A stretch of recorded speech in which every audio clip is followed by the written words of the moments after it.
a trip around the world. So this recent trip to South India was my first major trip after dialysis. এই dialysis চলাকালীন অবস্থায় দক্ষিণ ভারতে যাওয়াটা ছিল আমার প্রথম গুরুত্বপূর্ণ যাত্রা বা প্রথম গুরুত্বপূর্ণ ট্রাভেল আমার ডায়ালিসিস না করা ছিল।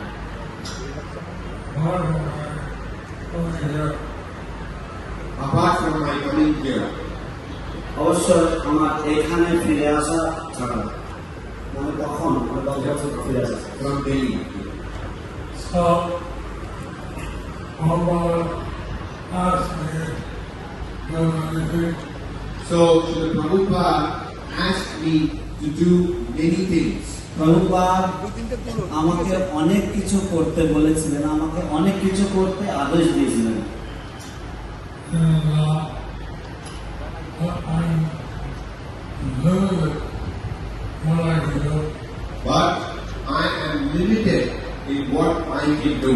কিন্তু আমার সীমাবদ্ধতা রয়েছে, আমি কতটুকু করতে পারি। Prabhupada